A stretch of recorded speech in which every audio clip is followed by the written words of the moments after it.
আসসালামু আলাইকুম। হাক্কা তুকাতিহি, নিয়ম মতো ভয় করা লাগবে। ওয়ালা তামুতুন্না, কখনোই তোমরা মৃত্যুবরণ করবা না ইল্লা ওয়া আনতুম মুসলিমুন, যতক্ষণ তোমরা মুসলমান না হবে। মুসলমান হয়ে যদি মরতে পারো তাহলে আমার সঙ্গে সকলে পড়েন, ফাদখুলি ফি ইবাদি ওয়াদখুলি জান্নাতি। কি মনে করতেছেন দুনিয়াটা মস্ত বড়, খাওয়া দাওয়া ফুর্তি করো? যে কোনো সময় আমাদের মৃত্যু হবে। মরার সঙ্গে সঙ্গে আমরা কবরে যাব না জান্নাতে যাব? জোরে কান, কবরে না জান্নাতে? কবরে যাবেন। হ্যাঁ, আপনার দেহ কবরে যাবে। খুব অল্প সময় আপনাকে আবার কবরে চেতন করা হবে, খুব অল্প সময়। দুটা ফেরেশতা আসবে। কয়টা ফেরেশতা? ফেরেশতা আসিয়া যখন জিজ্ঞাসা করিবে, দিন কি তোমার মাবুদকে, বা তখন কি বলিবে। একটা গান আছে না নাই? সে দুই ফেরেশতার নাম হলো মুনকির নাকির। খুব খেয়াল করেন বাবান, একটু মনোযোগ দিয়ে শোনা লাগবে। কি মন অন্যদিকে দিচ্ছেন? ইন্না লিল্লাহর তাফসীর হচ্ছে। ফেরেশতা আসিয়া যখন জিজ্ঞাসা করিবে, দিন কি তোমার মাবুদকে, বা তখন কি বলিবে। সবাই বলেন আল্লাহ বিনে নাই রে মাবুদ। বলেন আল্লাহ বিনে নাই রে মাবুদ। জবানে তাই বলো রে বলো, মুখে আল্লাহ রাসূল সবে বলো। ও মুখে আল্লাহ রাসূল সবে বলো। কতটুকু সময়? ফেরেশতা এসে জিজ্ঞাসা করবে। প্রথম প্রশ্ন হলো কি, মান রব্বুকা, তোমার রব কে? তখন সূরা ফাতিহা চেনেন? সূরা ফাতিহা চেনেন না? আপনাকে রব সম্পর্কে প্রশ্ন করতেই সূরা ফাতিহা খাড়া হবে লাঠি হয়ে, এরকম টান টান লাঠি। মুনকির নাকিরকে বলতেছে, এই কাকে প্রশ্ন করতেছিস? বলে যাই শুয়ে আছে। তাকে প্রশ্ন করার আগে শোন, লা সালাতা ইল্লা বিফাতিহাতিল কিতাব, নামাজ হয় না সূরা ফাতিহা ছাড়া। এই লোকটা দৈনিক কয় রাকাত নামাজ পড়েছে? প্রত্যেক রাকাতে সূরা ফাতিহা পড়েছে। আর ফাতিহা পড়ার সময় আলহামদুলিল্লাহি রাব্বিল আলামিন দিয়া শুরু করছে। যাই দুনিয়াতে এতবার আলহামদুলিল্লাহি রাব্বিল আলামিন কয়ে কবরতে এসে শুছে আরামের ঘুম, আর তুই চেতন করতেছিস। সুবহানাল্লাহ। মুনকির নাকির কয়, আল্লাহ তোমার বান্দাক মান রব্বুকে প্রশ্ন করার কারণে সূরা ফাতিহা যে গরম, আল্লাহ কয়টা বাদ দে তো, ওটা প্রশ্ন করা লাগবে না। সুবহানাল্লাহ সুবহানাল্লাহ সুবহানাল্লাহ। পারেন সূরা ফাতিহা পারেন? গতকালই মনে হয় ফেসবুকে দেখলাম, এক রিকশাওয়ালার কাছে একজন সাংবাদিক জিজ্ঞেস করতেছে, সূরা ফাতিহা কোন তো? ওই আলহামদুলিল্লাহ কি শেষের কি কয়ে নিজে বোঝে না। আমার আল্লাহ তাআলা সূরা ফাতিহাকে বলেছে উম্মুল কোরআন, কোরআনের জননী, কোরআনের মা। সুবহানাল্লাহ কোন? এই ওয়াজটা করেছে আমি টাঙ্গাইলে। সাইড থেকে একজন বলতেছে, হুজুর কোরআনের মা যদি সূরা ফাতিহা হয় তাহলে কোরআনের বাপ কোন সূরা? আমরা সারা জীবন খালি কোরআনের মাও শুনছি, কিন্তু কোরআনের বাপ তো শুনিনি। ও আমাকে আটকানোর জন্য বলতেছে, হুজুর সূরা ফাতিহা যদি কোরআনের মা হয় তাহলে কোরআনের বাপ কোন সূরা? আমি তখন কইলাম, ভাইরে আমি তো গোটা কোরআন শরীফ পড়ে কোরআনের বাপ কি আপনার ভাষায়? কোরআনের বাপ কোন সূরা? হঠাৎ আল্লাহ তাআলা আমার মাথায় একটা বুদ্ধি দিল। আমি কইলাম ঈসা আলাইহিস সালামের বাপকে। ওই লোকটা বলতে যে হুজুর ঈসা আলাইহিস সালামের বাপ নাই, তাহলে ঈসা আলাইহিস সালাম বাপ ছাড়া যদি মায়ের মাধ্যমে হয় আমার কোরআনের বাপ লাগবে না, মা দিয়েই হয়েছে। তোরে কোন কথা ঠিক কি না? লোকটা মাথা চুলকে আর কই, বক্তা করে ঠকান গেল না রে। আল্লাহর বান্দার একটু মনোযোগ দেন। এই সূরা ফাতিহা আপনারা প্রত্যেকটা নামাজে পড়েন। না নামাজই পড়েন না? কথা কন, যদি নামাজই না পড়েন তাহলে আপনাদের কাছে আজকের ওয়াজ করে কোনো লাভ হবে না।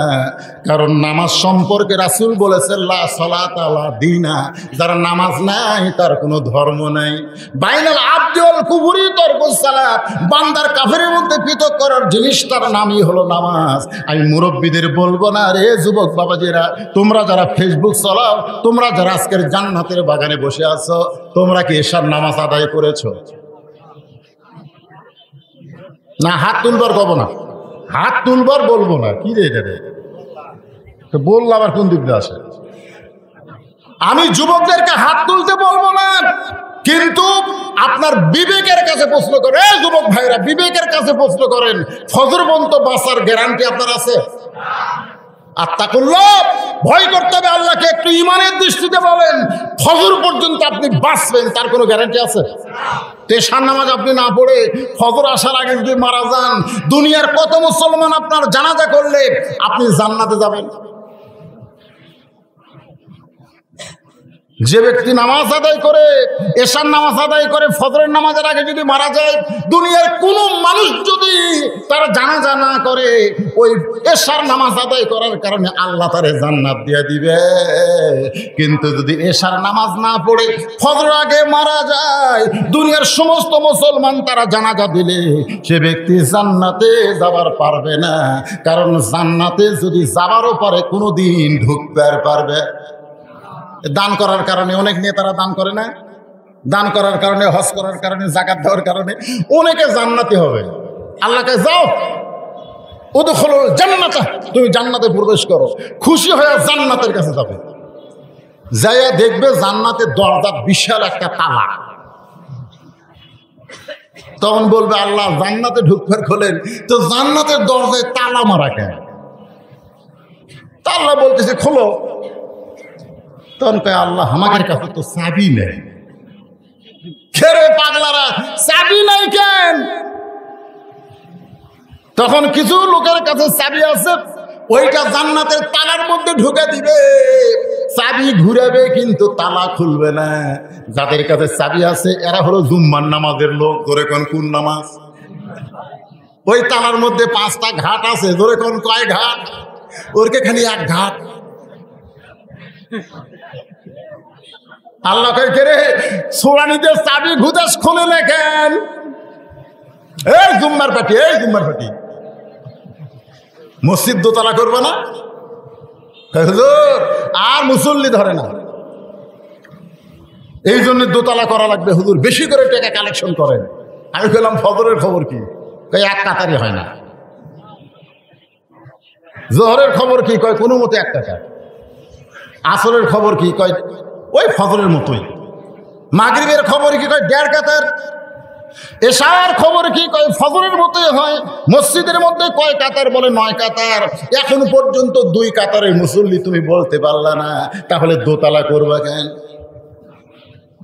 তখন মুসকে মুসকে হাসে আর কয় ওই জুমার দিনে সবার শেষে আসে আগে যায়, ওই শালাকের জন্য দোতলা করা লাগবে।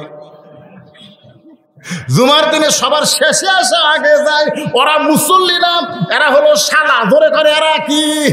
আল্লাহ বলেছেন ফাওয়াইলুল লিল মুসাল্লিন, তুমি জান্নাতের চাবি পাইবা, কিন্তু ঘাট না মেলার কারণে তুমি তো চাবি খুলতে পারবা না, তালা খুলতে পারবা না। এই জন্য যত আমল করেন, নামাজ যদি না থাকে আপনি জান্নাতে পেলেও জান্নাতে ঢুকতে পারবেন না। কারণ আসসালাতু মিফতাহুল জান্নাহ, নামাজ হচ্ছে জান্নাতের চাবি।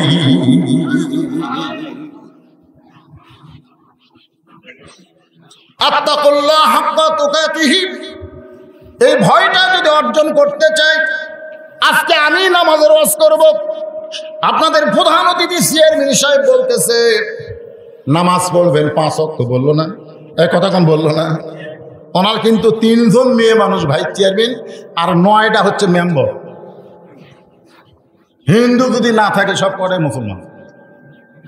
চেয়ারম্যান সাহেব ইমামতি করবে, আর মেম্বার সাহেব আকামত দিবে, আর নারী মেম্বাররা পিছনে থাকবে। ওরা কাতারের মধ্যে ঢুকে পারবে না। তাহলে 9টা মেম্বার নিয়ে চেয়ারম্যান যদি ইমামতি করবার পারে, ওই চেয়ারম্যানের মুখে নামাজের কথা সাফে ধরে কেন কথা ঠিক? এ কথা কেন না কেন কথা ঠিক? আমার মতন বক্তা সারা জীবন ওয়াজ দিয়া আপনার বেটাকে আমি ভালো করে পারবো না। আপনার বেটা ফেসবুক চালায়, রাত 12টা পর্যন্ত চেতন থাকে, যেখানে যায় সেখানে মোবাইল নিয়ে বসে গেছে রাস্তার ধারত। ওই রাস্তা দিয়ে কুত্তা যায়, কুত্তাও কিন্তু মাঝে মধ্যে নতুন কিছু দেখলে ওরা কৌতূহল জাগে, কে রে এই যে বসে আছে, লড়ে না, ওঠে না। কুত্তা পিছনে যায়, নাক টানতেছে, না ওর কোনো খবর নেই। কুত্তা মনে করছে এটা গাছের গোড়া, লড়াচড়া নাই, কিছু নাই, গাছের গোড়া মনে করে বাম ঠ্যাং তুলে মারিয়ে দিছে। কুত্তের পেশা আমার বিদ্যুৎ পড়ার পর শুনতে না। তা আপনার ছেলে যদি এইরকম ফেসবুক পাগল হয়, আমার মতন বক্তার ওয়াজ দিয়ে ভালো হবে না। ধরে কথা ভালো হবে না। আসেন, ভালো করার ওষুধ আছে। আল্লাহ বলতেছেন, আল্লাযীনা ইম্মাক্কান্নাহুম ফিল আরদ আত্তাকুল্লাহ হাক্কা তুকাতিহি। একটু মনোযোগ দিয়ে শোনেন, ওয়াজটার বিষয় হলো ইন্না লিল্লাহ। মনে আছে না, ভুলে গেছেন? হ্যাঁ, তো এখন একটু মনোযোগ দিয়ে শুনবেন। আপনার ছেলেকে ভালো করতে গেলে কেমনে ভালো, ওষুধটা কি? আল্লাহ কোরআনে বলতেছেন, আল্লাযীনা ইম্মাক্কান্নাহুম ফিল আরদ। জমিনের মধ্যে কাউকে যখন ক্ষমতা দেওয়া হবে, মুসলমানের কেউ যখন ক্ষমতার চেয়ারে বসবে, এই চেয়ারে বসার পরে তার 1 নম্বর দায়িত্ব হলো পদ্মা সেতু নির্মাণ করা। কি 1 নম্বর দায়িত্ব হলো বাল্য বিয়ে বন্ধ করা। 1 নম্বর দায়িত্ব হলো মাদক মুক্ত সমাজ করা। এগুলো একটাও 1 নম্বর নয়। আল্লাহ কোরআনে বলেছেন 1 নম্বর দায়িত্ব হলো আকামুস সালাত, নামাজ কায়েম করো। নামাজ যদি কায়েম হয়ে যায়, তোমার ছেলের ফেসবুক বন্ধ হয়ে যাবে, কারণ নামাজ দায়িত্ব নিবে। ইন্নাস সালাতা তানহানিল ফাহশাই ওয়াল মুনকার। একমাত্র নামাজই পারে মানুষকে যাবতীয় খারাপি থেকে বাঁচায়া দিতে। এখন আপনার চিন্তা করেন, এই নামাজ আমাদের সাথে আছে না নাই? জোরে কান আছে না নাই? কথা কান আছে না নাই? একটু মনোযোগ দিবেন, বোঝানোর জন্য বলতেছি। বর্তমান সরকার মাদক মুক্ত সমাজ গঠন করবে। আবার বলেছে কোন এলাকার যদি 100 জন মদারু পাওয়া যায়, ওই এলাকায় একটা মদের দোকানের লাইসেন্স দিবে। সরকার কি করবে? মাদক মুক্ত সমাজ করবে। আবার কোন এলাকায় যদি 100 জন মদারু পাওয়া যায়, ওই এলাকাতে একটা মদের দোকানের লাইসেন্স দিবে। আজকে আমাদের বাংলাদেশের মুসলমানেরা ইন্না লিল্লাহি ওয়া ইন্না ইলাইহি রাজিউন বোঝানোর জন্য বলতেছি, মাদক মুক্ত সমাজ যদি কায়েম করতে চান তাহলে শোনেন, অর্ধ পৃথিবীর খলিফার নাম হলো হযরত উমর। নাম শুনছেন? উনি একদিন জোহরের নামাজের ইমামতি করার জন্য মসজিদে রওনা দিছে। জোরে কোন নামাজ পড়বার যাচ্ছে না পড়াবার যাচ্ছে? আমাকে চেয়ারম্যানেরা পড়বার যায় না পড়াবার যায়? জোরে কোন আমাকে মন্ত্রীরা পড়াবার যায় না পড়বার যায়? কিন্তু হযরত উমর পড়বার যাচ্ছে না পড়াবার যাচ্ছে? এখন চিন্তা করেন, হাক্কা তুকাতিহি এইটা অর্জন করতে গেলে, ইন্না লিল্লাহর তাফসীর বুঝতে গেলে নামাজ পড়ান লাগবে। নেতাদের দায়িত্ব হলো নামাজ পড়ানো। উমর ফারুক জোহরের নামাজ পড়ানোর জন্য যখন মসজিদে রওনা দেয়, এমন সময় একটু দূরে দেখতে পায় একটা ছেলে রাস্তা দিয়ে হাঁটতেছে, কিন্তু ছেলেটার হাঁটার সাইজ ভিন্ন, কখনো ডানে যায় কখনো বামেও যায়। মানে রাস্তায় চলতে গেলে কোন দিক দিয়ে চলা লাগবে সেই বিষয়টাও কিন্তু ইসলাম আমাদেরকে জানায়া দিছে। আপনি যদি মুসলমান হন, রাস্তা দিয়ে চললে কোন দিক দিয়ে চলতে হবে? ধরে কান কোন দিক দিয়ে? হাসরের ময়দানে কোন হাতে আমল দিলে জান্নাতে যাবেন? ধরে গান কোন হাতে? আমরা বাংলাদেশে রাস্তার বাম সাইড দিয়ে চলবো আর হাসরের ময়দানে ডান হাতে নেক আমল পাবো, এটা কখনোই সম্ভব না। সরকারের আইন বাদ দিয়ে আল্লাহর আইন ডান দিক দিয়ে চলতে হবে। এখন বলবেন হুজুর সরকারের আইন হলো বাম দিক দিয়ে চলা, আল্লাহর আইন হলো ডান দিক দিয়ে চলা। আমরা তো সরকার আইন অমান্য করে আল্লাহর আইন মানতে পারি না। যখন সরকার আইনকে অমান্য করে আল্লাহর আইন মানবেন না, হাক্কা তুকাতি আপনার কখনো অর্জন হবে না। দরকার হলে সরকার আইনকে আমরা না মাইনা মানবো আইন কার? আরো জোরে বলেন কার? ওর হারক দেখতেছে কখনো ছেলে বাঁয়েও যায় কখনো ডানেও যায়। ওর ফারুক চিন্তায় পড়ে গেল যে আমার রাষ্ট্রে এরকম বেয়াদবি ছেলেকে রে। খুব দ্রুত গতিতে সামনে গেছে, যায় তাকায় দেখে এ ছেলে কেউ না, তারই জন্ম দেওয়া। হে বাবারা, আপনার ছেলেকে সাইজ করার দরকার আছে না? নাই দরকার আছে না? না। ওমর ফারুক তাকায় দেখে এই ডান বাম করতেছে, এই ছেলে অন্য কেউ না, তারই জন্ম দেওয়া আবু শামা। হ্যাঁ, ওমর ফারুক চিন্তায় পড়ে গেলেন যে আমার ছেলে তো আল্লাহর আইন মানতেছে না, ডানেও যায় বামেও যায়। আমি আল্লাহর আইন চালু করেছি, আমি আল্লাহর খলিফা সুবহানাল্লাহ, আর আমার ছেলেই মানতেছে না। কোরআন শরীফের দিকে খেয়াল করলেন, একটা সূরা সামনে আসলো, নাম হলো সূরা লোকমান। জোরেখার নাম কি? আপনারা কোরআন শরীফের মধ্যে 25টা নবী পাবেন। কয়টা নবী? 25 জন নবীর মধ্যে লোকমান কিন্তু নবী না। লোকমান কিন্তু আল্লাহর ওলি সুবহানাল্লাহ। তাহলে আল্লাহর একজন ওলি লোকমানের নামে আল্লাহ একটা সূরা নাযিল করলেন, কারণ কি? কারণ হলো লোকমান আলাইহিস সালাম তার সন্তানকে এমন উপদেশ দিছে যে উপদেশটা আল্লাহর পছন্দ হচ্ছে, আর পছন্দ হওয়ার কারণে উম্মতে মুহাম্মাদের হেদায়েতের জন্য আল্লাহ কোরআনে একটা সূরা হিসেবে নাযিল করেছে। জোরে কার সুবহানাল্লাহ। তাহলে সন্তানের কাছে বক্তার ওয়াজ আগে না বাপের ওয়াজ আগে? এ কথা কর না কেন, কার ওয়াজ? তা আপনি কি দেখছেন আপনার ছেলেটা এমন একটা ফুল প্যান্ট পরছে, বাইরে থেকে ভিতরে সবকিছু বোঝা যায়? এই বাপেরা খেয়াল করে দেখেন, আপনার ছেলে এমন একটা স্কিন প্যান্ট পরছে, বাইরে থেকে ভিতরের সবকিছু অনুমান করা যায়। আচ্ছা, তাও ওই স্কিন প্যান্ট ছিল রে, এখন আবার হাফ প্যান্ট। জোরে কোন কি প্যান্ট? হাফ প্যান্ট পরে ঘুরতেছে।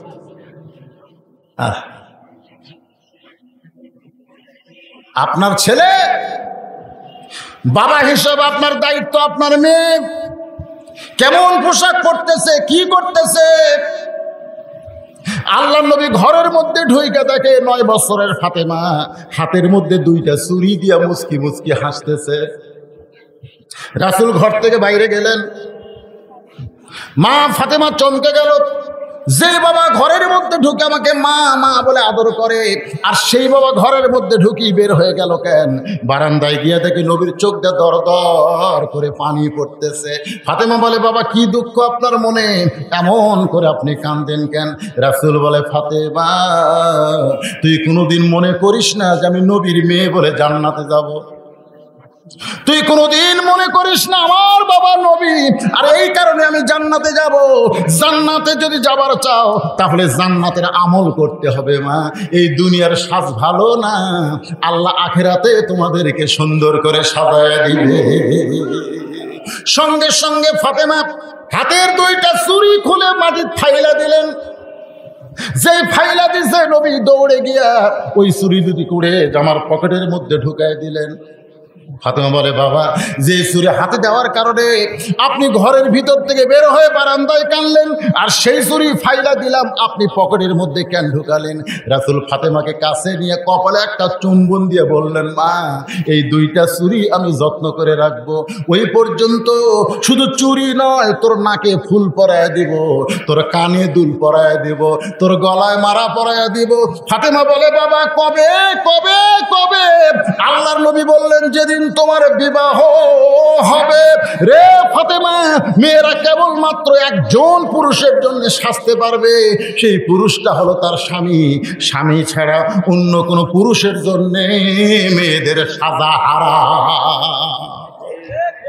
তাহলে আপনার মেয়েরা সারা দিন সাজিয়া গুজিয়া গোটা পাড়া ঘুরে বেড়ায়, ওই কার জন্য সাজে? কথা বল না কেন, কার জন্য সাজে? তাহলে বাবা হিসাবে আপনার দায়িত্ব আছে না নাই? জোরে করে আছে না নাই? ওমর ফারুক চমকে গেলেন, আমার সন্তান ডানেও যায় বামেও যায়, বাবা হিসাবে আমার দায়িত্ব আছে না নাই? তখন সন্তানকে কিছু ওয়াজ করবেন। আল্লাহ রাসূল বলেছেন, আসসালামু ক্বাবলাল কালাম, কোনো কথাবার্তা বলার আগে দেওয়া লাগবে কি? সেটা নিজের ছেলে হলো আপনার সালাম কি? সবচাইতে বড় দোয়া হলো সালাম। উমর ফারুক দেখলেন আমার ছেলে ডানেও যায় বামেও যায়, এই ছেলেকেও ভালো ওয়াজ শোনাবার গেলে আগে সালাম দেওয়া লাগবে। যেরকম কি দেওয়া লাগবে?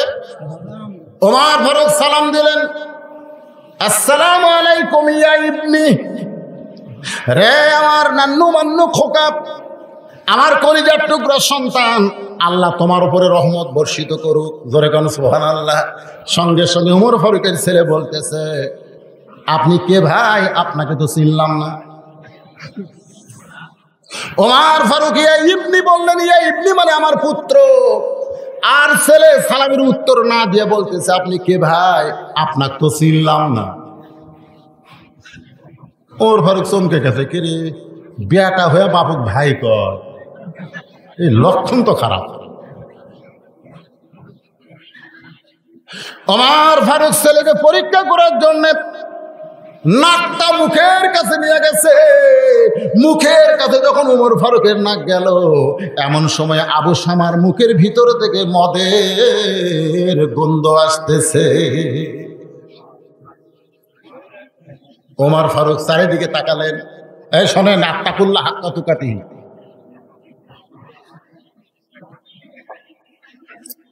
কেউ দেখেনি আমার ছেলে যে মদ খাচ্ছে, কেউ দেখেনি, কেউ দেখেনি। আসর নামাজ পড়ে, এখনই আসর নামাজ পড়ে টাটকা নামাজি জমির আলত গেছে, যাই দিকে উপর জমির পানি, নিচে ওর জমির পানি নেই। কে রে, উপরে এত পানি, আমার জমির পানি নেই। মাথার কিন্তু টুপি আছে, এই চারিদিকে তাকাবো না, কেউ নেই, কেউ নেই। আস্তে করে বসে একের পানি কাটিয়ে দিয়ে ওই পানি দিয়ে হাত ফলফলা করে ধুয়ে আবার চারিদিকে তাকে বলতেছে, আলহামদুলিল্লাহ, কেউ দেখেনি, কেউ দেখেনি।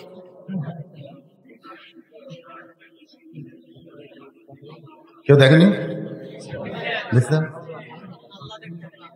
এইটাই হলো হাত কাতুকাতি, এইটাই। ওমর ফারুক চারিদিকে তাকায় দেখে, মদ পান করলে 80টা ব্যাট মারা লাগবে। ধরে কোন কয় ব্যাট? আর কে পান করছে? আমার বেটা। এটা যদি কেউ জানে, 80টা মারা লাগবে রে। চারিদিকে তাকায় দেখে, না, কেউ দেখেনি। এমন সময় ভিতরের ঈমান বলতেছে, ওমর, কেউ না দেখলেও তোমার আল্লাহ দেখেছে। লিল্লাহে তাকবীর। আমাদের বাংলাদেশে কেউ না দেখলো, কে দেখতেছে? আরো জোরে বলে। আজকে মেয়েরা হাফ প্যান্ট পরে নেপালে ফুটবল খেলে বাংলাদেশের বিমানবন্দরে যখন নামলো, সরকারের পক্ষ থেকে তাদেরকে সম্বর্ধনা দেওয়া হলো। মেয়ে মানুষেরা হাফ প্যান্ট পরে খেলছে। 90% মুসলমানের মেয়েরা হাফ প্যান্ট, জোরে কান কি প্যান্ট? মরদ মানুষের যদি হাফ প্যান্ট পরা হারাম, আর মেয়েরা হাফ প্যান্ট পরে ফুটবল খেললো। আর ওরা যখন বাংলাদেশের বিমানবন্দরে নামলো, সরকারের পক্ষ থেকে তাদেরকে সম্বর্ধনা দেওয়া হলো। আর 111 দেশ কোরআন প্রতিযোগিতায় বাংলার হাফেজ যখন স্বর্ণপদক পায়, বিমানবন্দরে নামে বাংলার সরকারের কোনো মন্ত্রীর পক্ষ থেকে তাকে সম্বর্ধনা দেওয়া হয় না। এর চাইতে বড় বিপদের দেশ পৃথিবীর কোথায় নাই।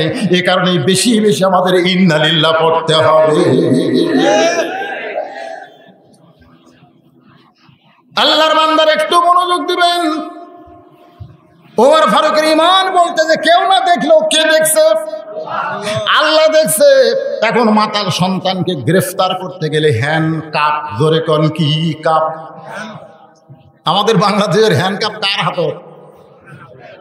হায় রে, আমরা যার ওয়াজ শুনি আর চিন্তা করি আল্লাহ এর মধ্যে কত জ্ঞান দিছে। কাজী ইব্রাহিমের নাম শুনছেন আপনারা? এই যুবকেরা কাজী ইব্রাহিমের নাম শুনছে? যাকে বলা হয় লাইব্রেরি, লাইব্রেরি, জ্ঞানের লাইব্রেরি, মুফতি কাজী ইব্রাহিম। কোরআন বলেন, হাদিস বলেন, মাত্র 35 দিনে 30 পারা কোরআন হেফজ করছে। ধরে কান সুবহানাল্লাহ, 35 দিনে কত হাজার হাদিসের হাফেজ। আর সেই লোকটার হাত আর পরিমণি ওই মেহেন্দি দিয়ে। আল্লাহ তুমি সব দেখতেছ আল্লাহ।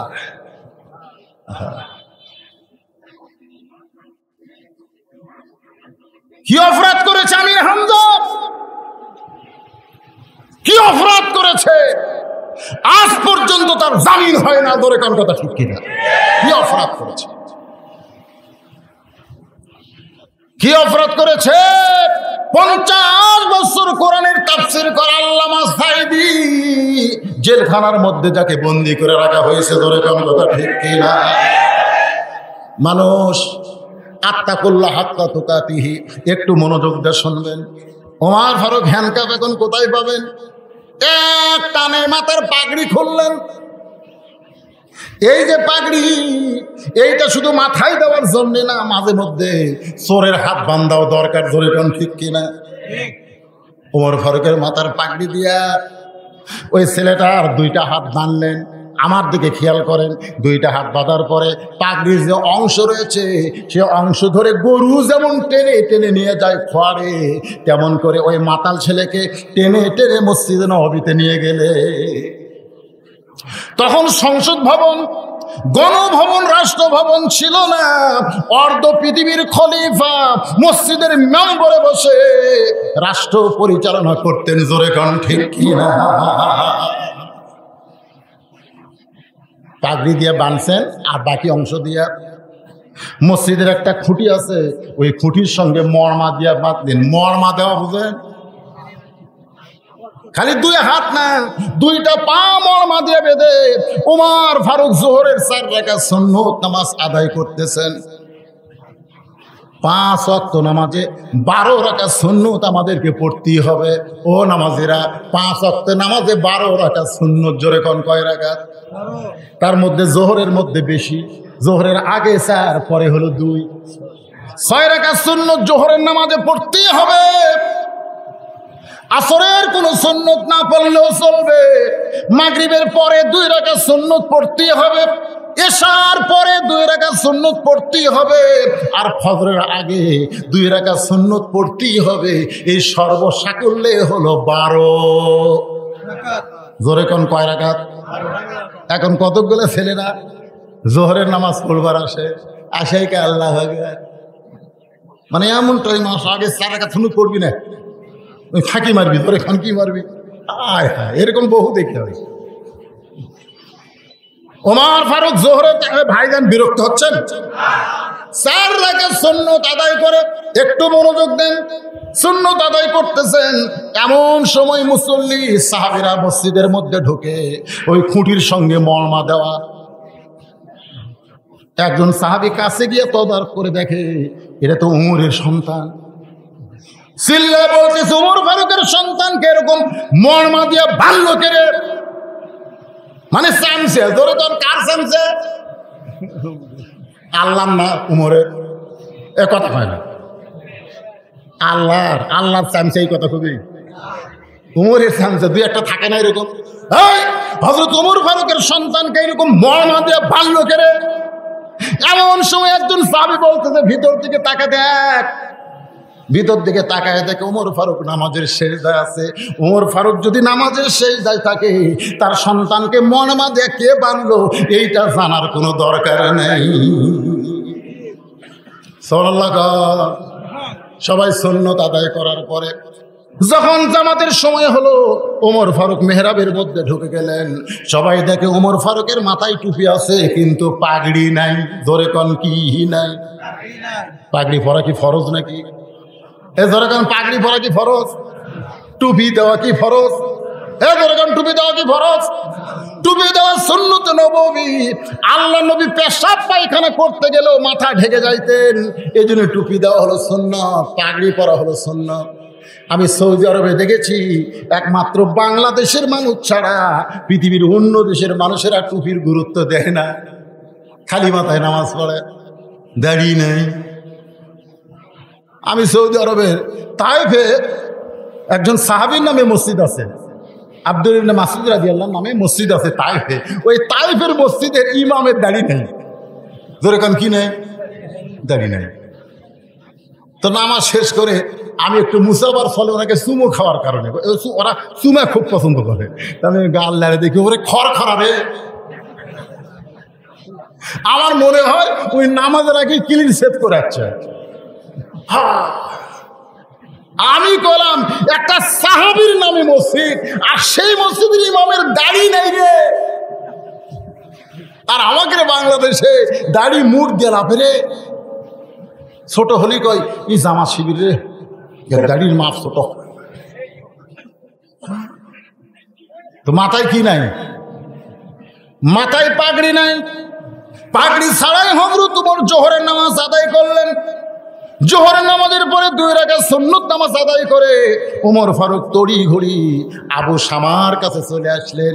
আয়েশা দেখে আবু শামা কাঁদতেছে আর বলতেছে, বাবা এমন করে জোর করে এমন করে আমাকে কে বাঁধলো বাবা, মেহেরবানি করে আমার বাঁধনটা খুলে দেন বাবা গো, আমার বড় কষ্ট হয় বাবা, আমার 2টা হাত মনে হয় ছিলে গেছে বাবা, এত জোরে আমাকে কে বাঁধলো বাবা, মেহেরবানি করে আমার বাঁধনটা খুলে দেন। ওমর ফারুকের চোখ দিয়ে দর দর করে পানি পড়তেছে। পানি পড়ার কারণ হলো 2টা। 1 নম্বর কারণ হলো কিছুক্ষণ আগে তুই আমাকে ভাই কইছিস। 1 নম্বর কারণ কি? কিছুক্ষণ আগে আমারে ভাই কইছিস।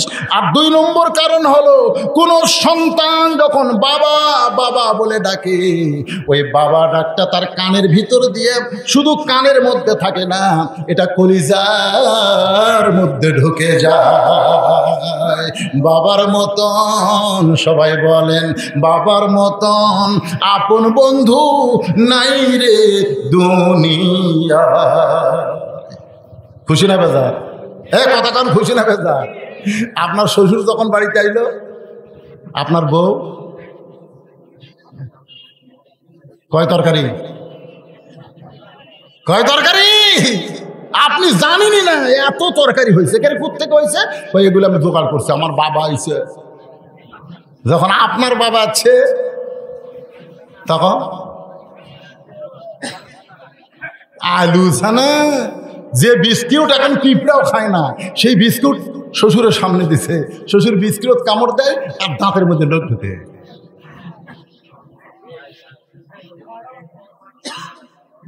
আপনার এলাকার মা বোনেরা মনে কষ্ট নিয়েন না। মা নিজের শ্বশুর বাবাকে যেমন মহব্বত করেন, শ্বশুরকেও তেমন মহব্বত করার দরকার আছে রে নাই? দরকার আছে রে নাই? আপনি বাবা ডাক শুনলে কলিজার মধ্যে ওমর ফারুকের চোখ দিয়ে পানি পড়তেছে। আহারে আমাকে বাবা বাবা বলে আমার সন্তান ডাকতেছে, সন্তান ডাকতেছে বাবা বাবা বলে, এই জন্য কাঁদতেছে। আর একটা কারণ হলো কিছুক্ষণ আগে আমি সালাম দিয়েছিলাম, ও সালামের উত্তর না দিয়ে বলতেছে আপনি কে ভাই? তো কিছুক্ষণ আগে আমারে ভাই বলছিস, এখন আমারে বাবা বলতেছিস। বলেন তার মধ্যে মারেফত আছে না নাই? এই মারেফতটা কি? এই মারেফত কি? কিছুক্ষণ আগে ছিল কি? আরে কথা কয় না, কি বুঝতেছেন? কিছুক্ষণ আগে মাতাল মাতাল দেখতেছেন না হুজুর? এই সামনে ওটা ওটা ওটা আমার হুজুর, ও ওই সাইডে যা দেখতেছেন ওটা আমার। ওই সাইডে যেটা দেখতেছেন ওটা আমার হুজুর, দোয়া করবেন। এই সাইডও কেনার চেষ্টা করতেছে, আর এই সাইড আমার ভাইয়ের, এই সাইড হলো আমার বাপের। এলাকার মধ্যে পাও দেওয়ার জায়গা কেন নাই? তো সবই যদি তোমাকে হয় আল্লাহ, তখন হুজুর আল্লাহটা দেখবার গেলে আপনার 2 মিনিট হাঁটা লাগবে। কয় মিনিট? 2 মিনিট। তো চলো দেখে আসি। ফেরেশতা কয় আল্লাহ কি যে এতক্ষণ দেখালো এগুলো আমার, এখন তোমারটা দেখাবার যাচ্ছি কি? আল্লাহ কই মাতাল হসে রে, মাতাল হসে, দুনিয়ার মহব্বতের মদ খাসে। এখন মসজিদের সামনে যা বলছে যে ভাই এখানেও আল্লাহর কিছু ছিল না, এখানেও আল্লাহর কিছু ছিল না, আমার চাচা দয়া করে আল্লাহ 7 শতক দান করছে, এখানেও কিন্তু আল্লাহর কিছু ছিল না, আমার চাচা দিছে, আর আমরা টাকা দিয়ে আল্লাহকে একটা ঘর বানা দিছি। ফেরেশতাকে আল্লাহ এটা কোন দেশ? এই দেশে তোমার কিছু নাই, এরা দিলে তুমি পাও। এই দেশের নাম কি? আল্লাহকে ওই দেশে হলো ইন্নালিল্লাহ বাংলাদেশ। এই বাংলাদেশে আমি আল্লাহর চাইতে গরিব কেউ নাই রে। মাতাল হোসেন কিছুক্ষণ আগে মদ খেয়ে মাতাল ছিল, তখন বাবা সালাম দিলে বলতে আপনি কে ভাই, আর এখন বাবা বাবা বলে কাঁদতেছে, তার মানে মাতলামি গেছে। জোরে কোন ঠিক কিনা? আল্লাহ বলেছেন আনফিকু মিম্মা রাযাকনাকুম মিন ক্বাবলি আন ইয়াতাহাদাকুমুল মাউত ফায়াকুল রাব্বি লাউলা আখখারতানি ইলা আযালিন করিব। যেদিন আজরাইল তোমার সামনে আসবে সেদিন তোমার মাতালগিরি ছুটে যাবে। জোরে কোন কথা ঠিক কিনা? এই আজরাইল না আসা পর্যন্ত মাতালগিরি যাচ্ছে না, খালি দেখাচ্ছে এটা আমার, এটা আমার, এটা আমার। যে আজরাইল আসবি তখন কি কবে জানেন? আল্লাহ কোরআনে বলতেছে ভাই আজরাইল এই তুই এত তাড়াতাড়ি যে আসবি আমি জানি, খালি একটু খবর টবর দিয়ে আসলে। আমার মতন ভালো মানুষ এই দুনিয়ার কেউ ছিল না, এটা সরাসরি আসছি ভাই আমার যা আছে আমি সব তো দিয়ে দিলাম।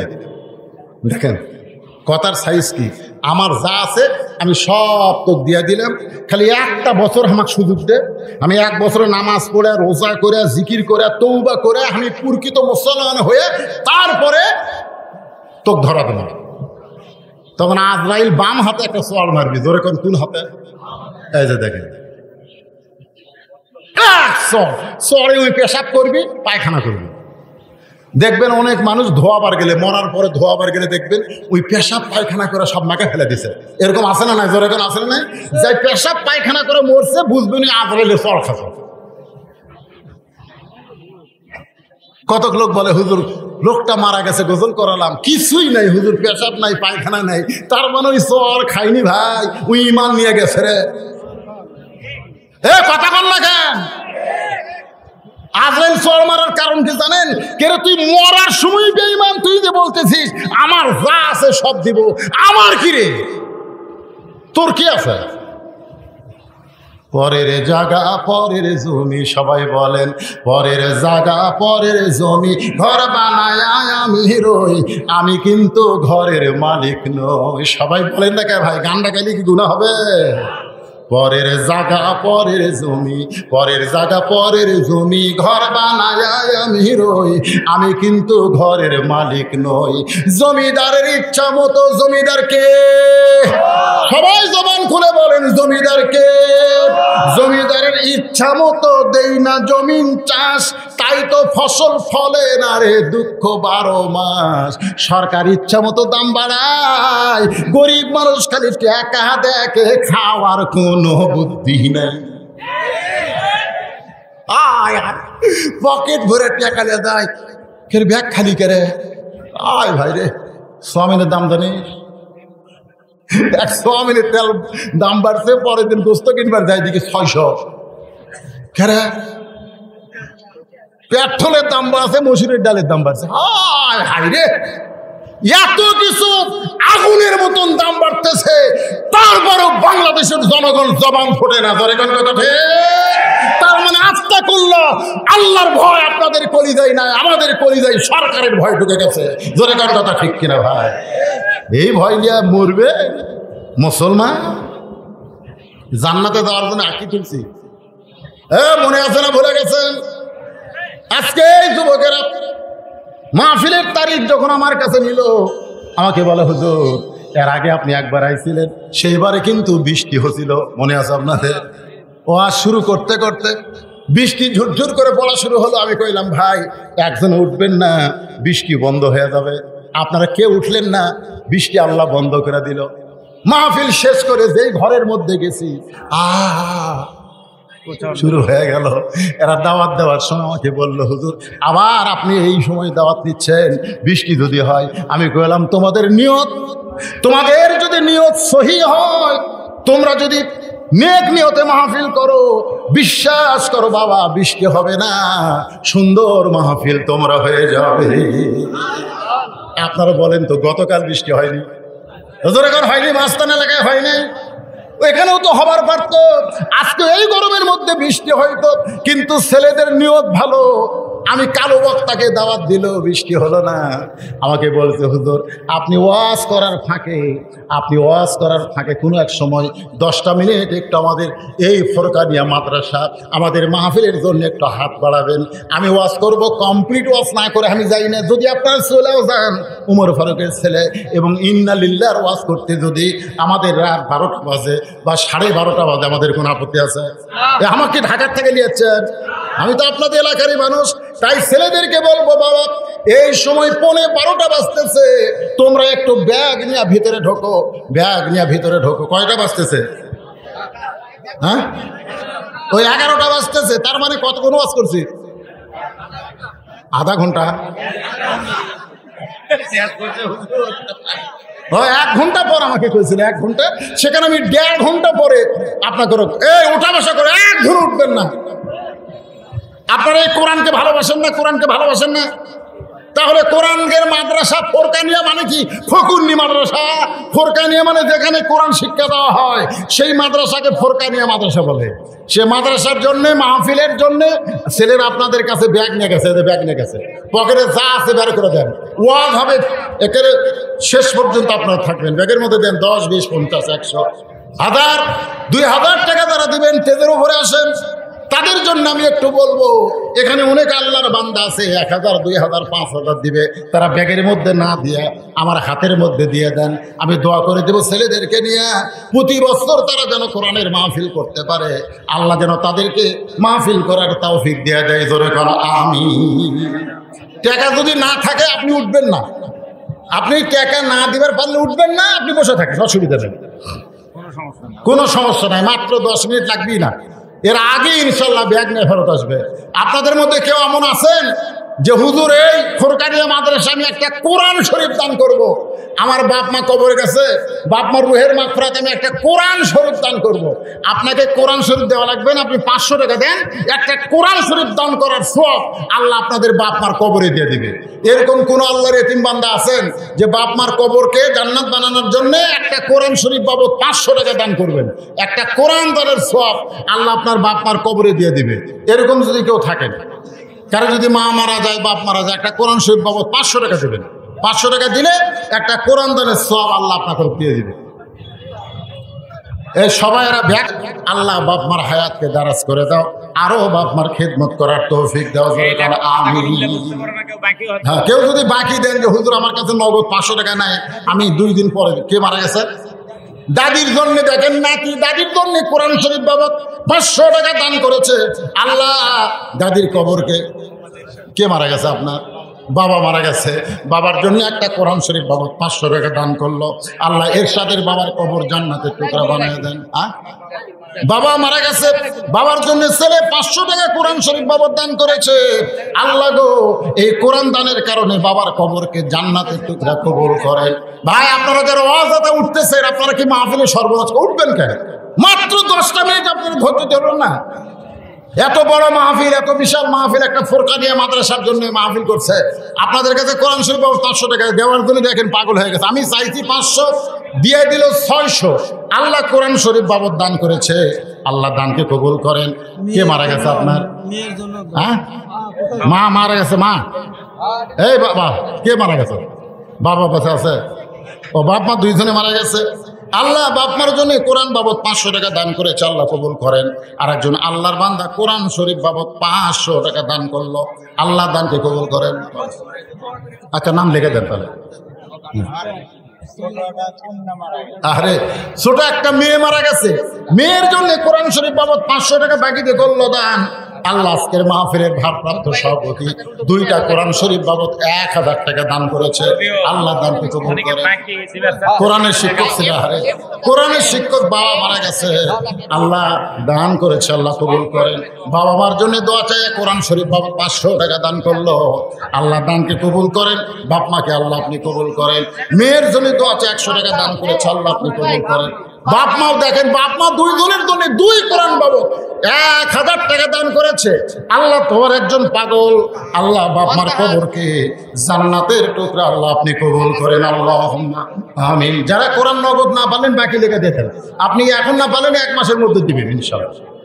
কেউ আজকে দিতে না পারলেও বাকি লিখে দিতে পারেন, অসুবিধা নেই। পরে কি নাম বাবা? এখানে নাম লিখে দেন। এই দিক তাকান। হ্যাঁ বাকি বাকি যারা নগদ না পারবে বাকি লিখে দেবে, অসুবিধা নেই। নামটা লিখে দেন আমাদের গ্রামেরই, তাহলে মনে থাকবে না, ভালো। বাবার জন্য দোয়া চাই, বাবার জন্য দোয়া করে আল্লাহ বাবার কবরকে জান্নাতের টুকরা আল্লাহ কবুল করেন। সকলে বলে আল্লাহুম্মা আমিন। যদি আপনারা মনে করেন হুজুর আমরা কোরআন দিবার পারলাম না, 1 মণ ধান দিয়ে দিব এই মাদ্রাসায়, মাদ্রাসা চালাতে হবে তো, বুঝেন না? একজন ব্যক্তি মাদ্রাসা করে দুনিয়া থেকে চলে গেছে, মাদ্রাসা কিয়ামত পর্যন্ত এখানে চালাতে হবে। আপনাকে ভাইজান তো বললেনই মাদ্রাসা সম্পর্কে। আমাকে দেখো হচ্ছে হ্যাঁ সাহেবের বাবা, আচ্ছা, উকিল সাহেবের বাবা। মারা গেছে। তো সভাপতি সাহেব তো মোটামুটি কিছু দিবে নাকি ইনশাল্লাহ? আপনার 10,000 টাকা দিয়ে গেছে, মাশাআল্লাহ মাশাআল্লাহ। ভাইজান দিচ্ছেন ইনশাল্লাহ? আমি অনলাইনে প্রকাশ নাই, দিয়ে দিছি। প্রকাশ নাই, দিয়ে দিচ্ছেন? প্রকাশ না করাই আচ্ছা ঠিক আছে, দিছি। লিখে দাও বাবা। বাবার জন্য 500 টাকা, তার মধ্যে নগদ 200, বাকি 300। আল্লাহ বাবার কবর জান্নাতের টুকরা কবুল করেন, আল্লাহুম্মা আমিন। ব্যাগের আদায় শেষ, ব্যাগ আছে, তাহলে এখন আবার ওয়াজ চলবে। আপনারা বসেন, মাঝখান থেকে বসেন। কঠিন গরম, আমাকে ফ্যানের বাতাস দিচ্ছে, তারপরে আমি ঘামতেছি। আপনারা তো কঠিন গরমের মধ্যে বসে আছেন কষ্ট করে। হ্যাঁ দেখছেন, মিডিয়ালি আপনারা চিল্লাচিল্লি করলেন, দেখছেন? মিডিয়া করুক, আপনারা খাওয়া খবর দিবেন না, দেখেন 1 গাদি টাকা দিচ্ছে, 1 গাদি সগলি মিলে। মাশাআল্লাহ, আল্লাহ আল্লাহ কবুল করো, আল্লাহ কবুল করো, আল্লাহ এই মিডিয়াগুলোকে ইসলামের মিডিয়া হিসেবে কবুল করো। সবাই বলেন আমিন। এরা গান বাজনা কোনো কিছু তোলে না, সব ওয়াজ, সব বক্তাদের ওয়াজ এরা সাপ্লাই দেয়। আল্লাহ এটা এদের অর্থনীতির একটা চাবিকাঠি হিসাবে আল্লাহ কবুল করো, ইসলামের খেদমত হিসাবে আল্লাহ কবুল করো। জোরে করো আমিন। মিডিয়ার জন্য আমাদের দোয়া করার দরকার আছে না নাই? আমরা বলবো এগুলো সব ইসলামের জন্য আল্লাহ কবুল করো, আল্লাহুম্মা আমিন। একটু জিকির, ভাইজান সবাই বসেন, জিকির করেন। পিছনে তারা দাঁড়িয়ে আছেন, আপনারা বসেন। লা ইলাহা ইল্লাল্লাহ, লা ইলাহা ইল্লাল্লাহ, লা ইলাহা ইল্লাল্লাহ, লা ইলাহা ইল্লাল্লাহ, লা ইলাহা ইল্লাল্লাহ, লা ইলাহা ইল্লাল্লাহ, লা ইলাহা ইল্লাল্লাহ, লা ইলাহা ইল্লাল্লাহ, মুহাম্মাদুর রাসূলুল্লাহ সাল্লাল্লাহু আলাইহি ওয়াসাল্লাম। হয়তো শেষের দিকে মনে থাকবে না, আমি একটানে ওয়াজ করবো, কারণ আর কোনো কথা বলবো না, একটানা ওয়াজ হবে, কারণ আদায় শেষ। এখানে একটা প্রশ্ন আছে, প্রশ্নটার উত্তর দেওয়ার পরে ইনশাল্লাহ ওয়াজ হবে আপনাদের সামনে। আরে বাবার জন্য 500 টাকা দান করেছে, কোরআন শরীফ বাবা আল্লাহ কবুল করে। হুজুর দয়া করে উত্তর দিবেন। আমরা স্বামী স্ত্রী 2 জনেই হজের নিয়ত করেছিলাম, কিন্তু অনেক টাকা, ওমরা করলে কোনো ক্ষতি হবে কিনা? এখন ব্যাপার কি শোনেন, মানিস তাতা ইলাইহি সাবিল, আল্লাহ হজের ব্যাপারে কোরআনে ডাইরেক্ট বলেছেন, ওইখানে যাওয়া আসা পর্যন্ত খরচ তার থাকতে হবে, এবং যতদিন হজ করবে ততদিন তার পরিবারের যারা আছে তাদেরকেও খরচ দিয়ে দিতে হবে। এখন যাওয়া আসার খরচ যদি বেশি হয়ে যায়, তাহলে তার উপর তো হজ ফরজ হচ্ছে না। তার উপর কি ফরজ হচ্ছে না? কতক্ষণ কি ফরজ হচ্ছে না? ফরজ হচ্ছে না। যত নিয়ত করেন, আপনার উপরে যদি টাকা বেশি হওয়ার কারণে কষ্টকর হয়, তাহলে ফরজ হয়নি। আর ফরজ না হলে আপনি নফল ওমরা করতে অসুবিধা নেই। ফরজ না হলে নফল করতে কোনো সমস্যা নাই, কিন্তু ফরজ হওয়ার পরেও কেউ যদি নফল করে তখন নফল হবে না। কারণ নফল আগে না ফরজ আগে? না, ফরজ আগে। হ্যাঁ, যিনি এই প্রশ্ন লিখছেন তিনি নিজের বিবেককেই প্রশ্ন করবেন। তার উপর যদি হজ ফরজ না হয় তিনি নিজে জোর করে ফরজ করে নেবেন না। আল্লাহ বলেছেন লা ইউকাল্লিফুল্লাহু নাফসান ইল্লা উসআহা, তোমার উপরে কষ্ট হবে এমন কিছু আমি আল্লাহ তোমাকে চাপায়ে দেইনি, বরং যেটা তোমার জন্য সহজ হবে তুমি উমরা করো, ইনশাল্লাহ ফরজের মতো সওয়াব আল্লাহ দিতে পারে। পারে কি পারে না? সওয়াব দেওয়ার মালিক কে? আল্লাহ। এখন আসেন হযরত ওমর ফারুক, আচ্ছা ওখানে লিখে দেন বাবা, সবার জন্য দোয়া হবে যারা যারা দান করবেন। এখন আমি হয়তো ওয়াজ করতেছি আর বলতে পারতেছি না, আপনারা মনে করবেন না যে আমি দান করলাম হুজুর কইল না বলে আমার দোয়া মনে হয় কবুল হলো না। কারণ আপনি যখনই দান করবেন কেউ না জানলেও কেউ জানতেছে, আল্লাহ জানতেছে। আর আপনারা বলেন তো প্রকাশ্যে দান বেশি সওয়াব না গোপন দান? যেরকম আমার ভাই বললো হুজুর গোপনে দিছি প্রকাশ করব না, আমি ওনাকে আর কোনো কথা বলিনি। কারণ প্রকাশ্যে দানের মধ্যে রিয়া আসতে পারে। রিয়া মানে কি? অহংকার আসতে পারে, কিন্তু গোপনের মধ্যে কোনো অহংকার নাই। এই জন্য প্রকাশ্যে দানের চাইতে গোপন দান আল্লাহর কাছে অনেক পছন্দনীয়। এই দুনিয়াতে যত বড় বড় জিনিস হয়েছে এগুলা প্রকাশ্যে হয়নি, গোপন দানে বেশি হয়েছে। কি দানে বেশি হয়েছে? গোপন দানে বেশি। আসেন একটু জিকির করেন লা ইলাহা ইল্লাল্লাহ, লা ইলাহা, লা ইলাহা ইল্লাল্লাহু মুহাম্মাদুর রাসূলুল্লাহ সাল্লাল্লাহু আলাইহি ওয়াসাল্লাম। আপনারা মনে আছে কোন জায়গায় রাখছি? বিষয়টা কি? ইন্না লিল্লাহি। এই আজকের ওয়াজের বিষয় কি? কেউ যদি আপনাকেও আগামীকাল প্রশ্ন করে যে বজলুল রশিদ তো অনেক বছর পর ওয়াজ করে গেল রে, এর আগে বেহেশতের টিকিট করে গেছে, এইবারে কি ওয়াজ করলো? আপনারা খালি বলবেন মরার পরে আমরা যেটা কই সেটা ধরে ওয়াজ করতে পারে। এই আয়াত কে জানে না? আপনারা কোন আপনাদের মধ্যে এমন কোন বোকা আছে যে ইন্না লিল্লাহ জানে না? আর অর্থ না হয় না জানি, কিন্তু ইন্না লিল্লাহ মানুষ মরার পরে বেশি না কবার পারলে ইন্না লিল্লাহ তো কয় কি কয় না? তা আমি সেই বিষয় নিয়ে আজকের বিষয় হলো ইন্না লিল্লাহি ওয়া ইন্না ইলাইহি রাজিউন। এখন আলোচনা হচ্ছে আত্তাকুল্লাহ হাক্কা তুকাতিহি। কেন হচ্ছে? লা তামুতুন্না, মৃত্যুবরণ করা যাবে না, ইল্লা ওয়া আনতুম মুসলিমুন। আমরা সকলে জান্নাতে যাবার চাই, আর জান্নাতে যাবার চাইলে মুসলমান না হয়ে মরার কোনো উপায় নাই, মুসলমান হয়েই মরতে হবে আমাদের। এই জন্য আলোচনাটা মনোযোগ দিয়ে শোনার দরকার আছে। হ্যাঁ, শুরু করলাম। ওমর ফারুক কয় কারণে কাঁদতেছে মনে পড়ে গেছে। এক নম্বর কারণ হলো কিছুক্ষণ আগে সালাম দিছি, তুই সালামের উত্তর না দিয়ে বলতেছিস আপনি কে ভাই। দুই নম্বর কারণ হলো বাবা যখন সন্তান যখন বাবা বাবা বলে ডাকে, তখন ওই ডাকটা কিন্তু শুধু কানের মধ্যে থাকে না, ওই ডাকটা কানের ভিতর দিয়া বাবার কলিজায় চলে আসে। এজন্য বাবার মতন আপন বন্ধু নাই রে দুনিয়ায়। নিজে না খাইয়া বাবা সন্তানকে খাওয়ায়, বাবার মতন আপন বন্ধু নাই রে দুনিয়ায়। ওমরের চোখ দিয়ে পানি পড়তেছে। কি করবে? সন্তান যে হারে বাবা বলে কাঁদতেছে। হাক্কা তুকাতিহি চুম করছে। এই চোখের পানি দেখলে তো হবে না, কারণ আল্লাহর আইন কয়টা মানা লাগবে? জোরে বলেন কয়টা? আমাদের বাংলাদেশের ওয়াজ দিয়ে মাদক মুক্ত সমাজ, ওয়াজ দিয়ে হ্যাঁ সরকার চাচ্ছে মাদক মুক্ত সমাজ করতে চাই। আবার ফেনসিডিল কোন দেশ থেকে আসতেছে ভাই? আরে ফেনসিডিল মিয়ানমার, ফেনসিডিল হলো ভারত।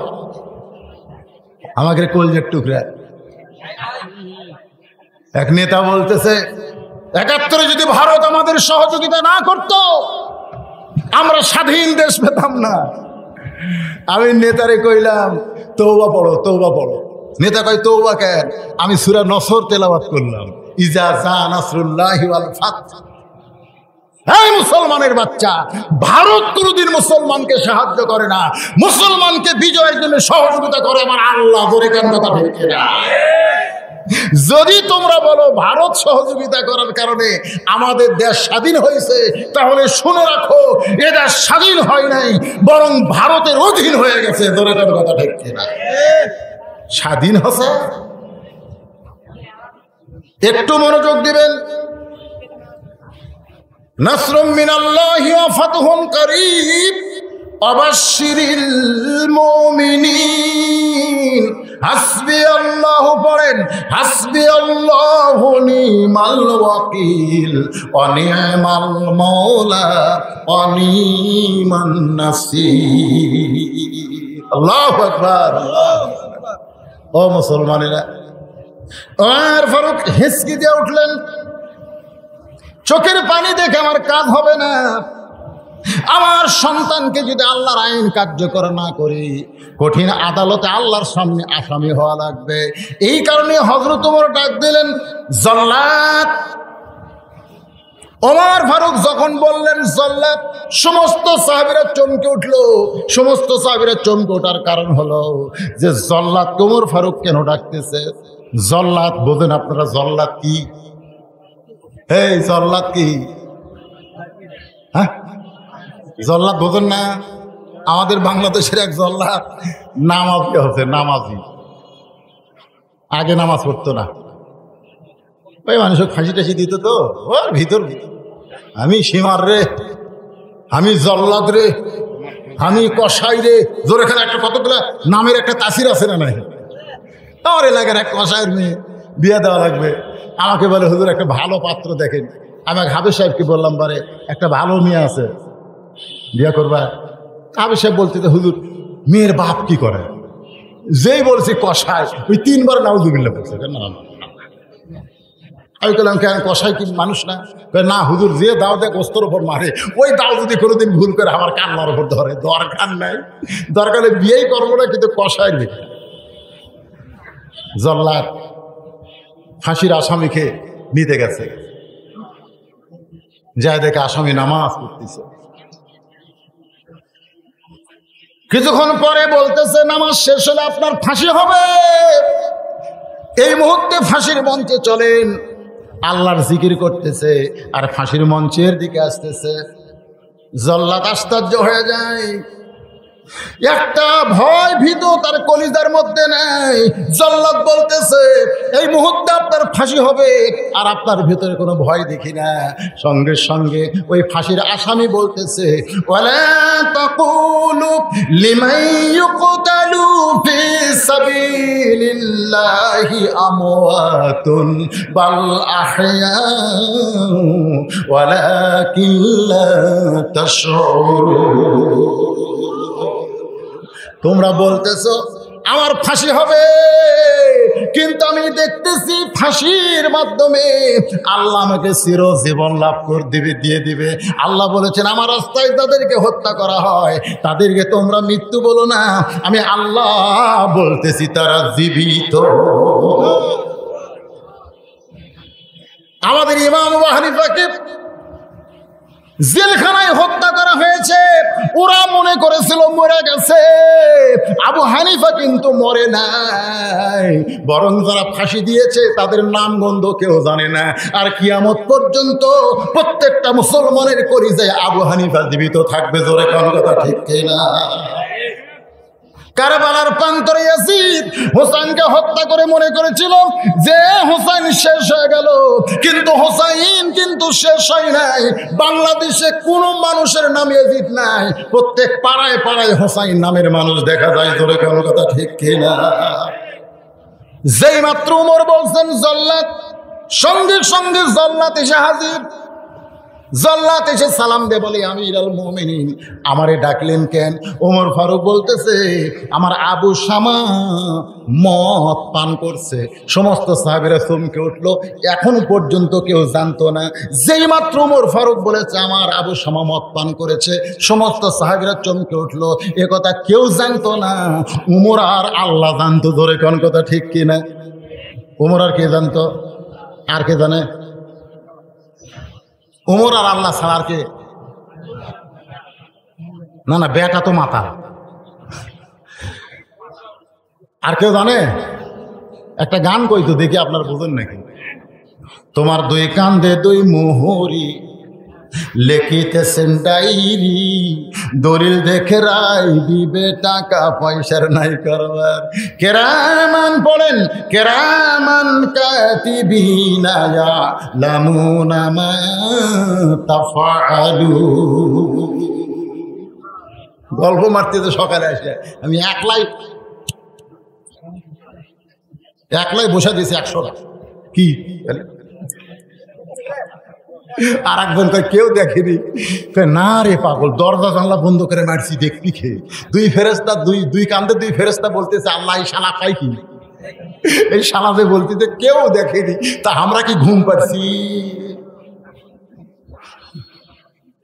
আপনারা কি মনে করতেছেন ফেরেস্তা ঘুম পাড়ায়? কথা কান্না কেন? দুই কান্দে দুইটা ফেরেস্তা, জানে কি জানে না? ধরে কারণ জানে কি জানে না? তুমি দরজা জানলা বন্ধ করে যা করো, কেউ না জানলেও আল্লাহ জানে। আর সাক্ষী হিসাবে আল্লাহ দুইজন ফেরেস্তাকে কেরামান কাতিবিন রেখেছে। ও মানুষ সজাগ হয়ে যাও। সবচাইতে বড় বিপদ হলো কান্দে দুটা ফেরেস্তা থাকার পরও যারা বাম কান্দের কাজ করে তারা হাক্কা তুকাতিহি অর্জন করতে পারে নাই। মুসলমান হয়ে তারা মরতে পারবে না, মরার পরে জান্নাত তাদের ঠিকানা হবে না।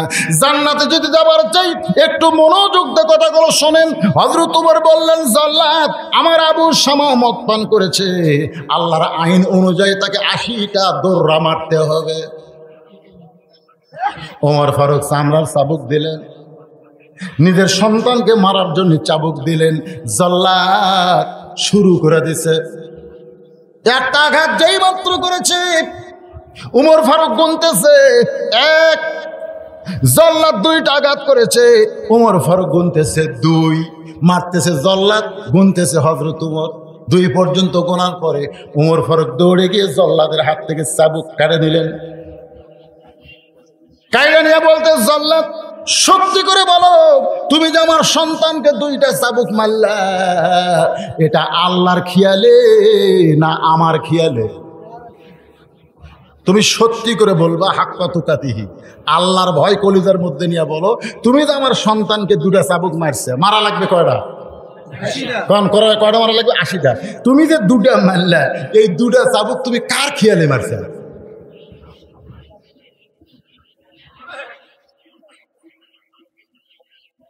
খেয়াল নাই? ইলা জিহাতিল কাবাতিশ শরীফতে কার খেয়াল? হ্যাঁ, কিন্তু কাছেই যে কাঠের বাক্সে জুতা, চোর ভাবতেছে ওই যে খেয়ালে নামাজ ধরছে, 4 রাকাত জোহরের সুন্নত পড়তে পড়তে জুতালে 7 মাথা পার হবো, আস্তে করে কেবল জুতা হাত দিছে, ওই নামাজ বাদ দিয়ে খপ করে জুতা ধরছে, মানে চোরের হাত ধরছে। চোর বলতেছে কে ভাই? ইলা জিহাতিল কাবা। নামাজে বলতেছে ইলা জিহাতিল কাবা ওয়াল জুতা, খালি কাবা লয় রে, জুতাও আছে। আজকে অধিকাংশ নামাজে আমরা দুনিয়ার খেয়ালে নামাজ পড়ি, ধরে কার কথা ঠিক না? হাদিস আছে বিস্তারিত, হুজুরি কলব ব্যতীত, হাদিস আছে বিস্তারিত, হুজুরি কলব ব্যতীত, করছিন কালেও নামাজ তোর হবে না। তবে কেন গাও জোয়ারি, মানুষকে দেখাও নামাজ পড়ি, ও তোমার সিদ্ধ বীজে সুফসল ফলে না। আজও কেন আল্লাহর নামাজ ধরতে পারলা না? আসরের নামাজ পড়ে, আবার চারিদিকে তাকায় জমির আল কেটে পানি লেয়, ঠিক কিনা বলেন?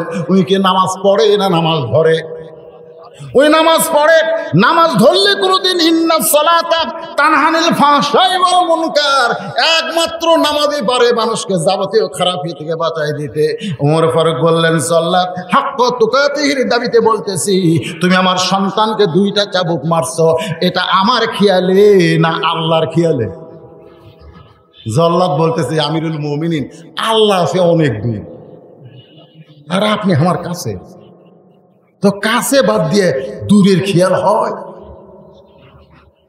তো প্রধানমন্ত্রী আমাদের কাছে, আর আল্লাহ অনেক দূরে, কার খেয়ালে? আমি যখন এখানে টেজত বসে ওয়াজ শুরু করবো, তখন আমার ইমান আমাকে বললো, বদরশিদ আজকে কার খেয়ালে ওয়াজ করবি? বর্তমান সরকারের খেয়াল না আল্লাহর খেয়াল?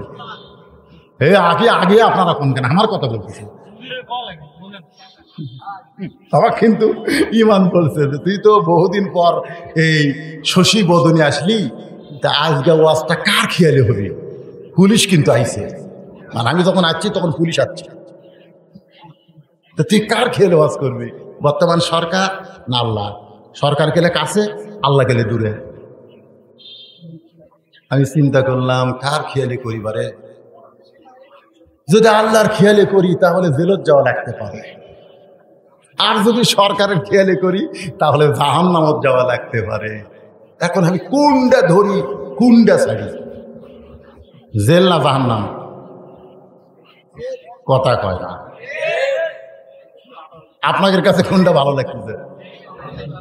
যে জেলত ঢোকেননি কিন্তু আছেন, আপনারা জেলের মধ্যে ঢোকেননি কিন্তু জেলত আছেন। বিশ্বাস যদি না করেন আমি কোরআন দিয়ে আপনাকে বুঝতে পারবো, আপনার জেলের মধ্যে আছেন। যাদের বাক স্বাধীনতা নেই, ইচ্ছা মতো কথা বলতে পারতেছেন না, খালি ফিসফিসানি করতেছেন, কার মধ্যে আছেন? দুইজন গল্প করতেছেন, আয় ভাই কান কাপড় ধরে, কে ভাই ফিসফিস করিস কে? দেওয়ালের কান আছে, দেওয়ালের কান আছে। তো চাপার দাড়ি মারা দরকার, দেওয়ালের কান আছে। তার মানে জেলের ভিতরেই আছে, তোর কাল ঢোকিনি রে, মধ্যে আছে। বিরক্ত হচ্ছেন? আল্লাহর বান্দারা, আপনাদের এলাকায় আমার কোনো ওয়াজ নাই, এই একটা মাত্র ওয়াজ। আর হয়তো আগামীতে আসতে পারবো না, কারণ আমার হায়াতের কোনো গ্যারান্টি। আপনারা বললেন হুজুর আপনি কেমন আছেন? আমি 116 জনের মধ্যে 18 নম্বরে আছি। এখন বলেন আমি কেমন আছি? এরপরেও আপনাদের জন্য বলতেছি ভাইজান একটু মনোযোগ দিবেন। ওমর ফারুক বললেন, জল্লাদ আল্লাহর খেয়াল বাদ দিয়ে আমার খেয়ালে 80টা বেত্রাঘাতের জায়গায় যদি 800টাও মারো, 80টার জায়গায় 800 মারো, তারপরেও ওই দর্রার হক আদায় হবে না। উমরের খেয়াল করো না, আমার সন্তানকে মারতে হবে আমার আল্লাহর খেয়ালে। জল্লাদ বলতে, আমিরুল মুমিনিন এই দায়িত্ব আমি পালন করতে পারবো না, কারণ আপনার সামনে আল্লাহর খেয়াল নিয়ে আপনার সন্তানের গায়ে আঘাত করব। ওই আঘাতে যখন সন্তান কাঁদবে তখন আপনার কলিজার মধ্যে বাড়ি লাগবে, সন্তানকে লাগবে না, ওই বাড়ি লাগবে আপনার কলিজায়, কারণ আপনি হলেন তার বাবা। ওমর ফারুক বলে, জল্লাদ রে তোর দ্বারা হবে না, আমার সন্তানকে আমাকেই মারতে হবে। আত্তাকুল্লাহ হাক্কা তুকাতিহি, আল্লাহর ভয় যথাযথ ভয় কারে কয়? ওমর ফারুক সন্তানকে সামনে নিয়ে আল্লাহর খেয়ালে চাবুক মারা শুরু করলেন। সন্তান বলে, বাবা আমি মরে যাচ্ছি, বাবা এমন করে জোরে আমাকে মারবেন না, বাবা গো আমি আর জীবনে মদ পান করবো না, বাবা আমি তওবা করলাম, বাবা আমি তওবা করলাম, বাবা আমাকে মারেন না বাবা।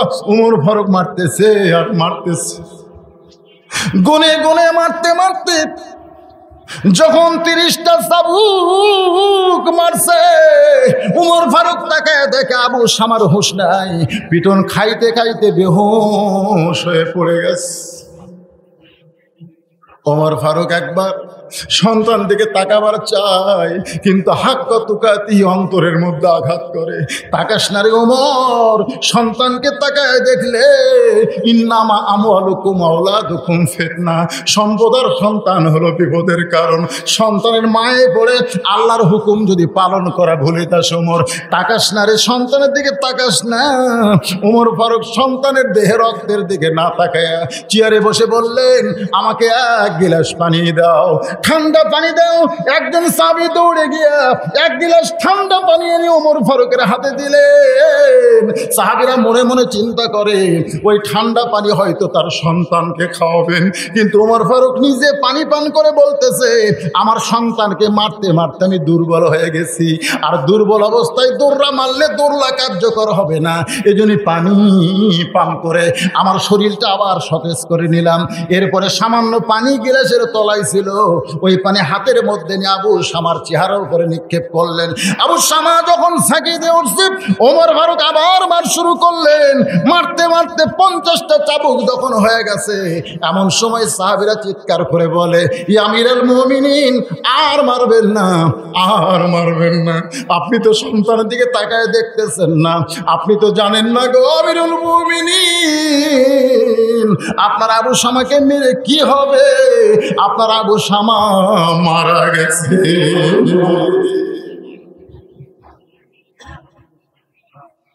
হযরত ওমর চাবুকটাকে হাতের মধ্যে পেঁচায় নিয়ে হাঁটু গেড়ে সন্তানের সামনে বসে সন্তানের কপালে একটা চুমা দিলেন।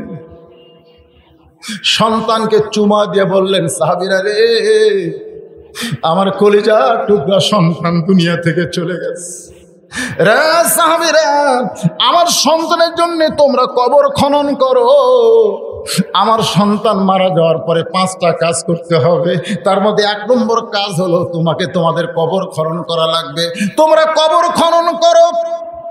2 নম্বর কাজ, আমার সন্তানকে আমি নিজেই গোসল করাই দিব। 3 নম্বর কাজ, আমার সন্তানকে নিজে আমি কাফনের কাপড় পরায় দিব। আমার সন্তানকে নিজেই আমি জানাজার নামাজ পড়াবো। আমার সন্তানকে নিজের হাতে আমি কবরে নামায়া দিব। ওমর ফারুক সন্তানের কবলে চুমা দিয়ে বলে, বেটা রে, গোটা দুনিয়া নয় যখন প্রচার হবে উমর মারতে মারতে সন্তান মারা গেছে, তখন অনেকেই বলবে উমর নিষ্ঠুর, উমর নিষ্ঠুর। কিন্তু বেটা তুই শোন, তুই মদ পান করেছিস, এক আল্লাহ ছাড়া দুনিয়ার কেউ জানতো না। আমি যদি আল্লাহর ভয় না করে তোরে যদি আমি দোররা না মেরে ছেড়ে দিতাম, হয়তো দুনিয়াতে তুই কিছুদিন বাঁচতি, কিন্তু মরার পরে ওই মদ পানের অপরাধে আল্লাহ তোকে জাহান্নাম দিত। আমি এমন নিষ্ঠুর না রে বাবা, আমি দুনিয়ার মৃত্যু তোর সহ্য করতে পারবো, কিন্তু বাবা হইয়া তোর জন্য জাহান্নাম আমি সহ্য করতে পারবো না। এই জন্য দুনিয়াতে মদের শাস্তি দিয়া আমি বাবা তোর জান্নাতি বানায়া দিলাম। ওমর ফারুক নিজের সন্তানকে গোসল করাই দিলেন। গোসল করাইতে গিয়ে দেখে চামড়া ছিঁড়ে রক্ত বের হয়ে গেছে। মারার সময় খেয়াল করে নাই, কিন্তু গোসল করানোর সময় খেয়াল করতেছে। নিজের হাতে কাফনের কাপড় পরায় দিলেন। বাজান গো, সন্তানের জানাজা বাবা নিজে ইমামতি করবেন। কত বড় ভাগ্য, সন্তান মারা গেছে আর বাবা জানাজার নামাজ পড়াচ্ছে।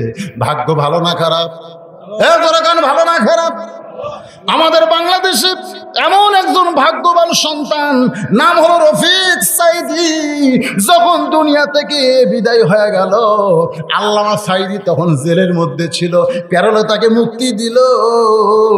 সন্তানের জানাজা বাবা আদায় করল।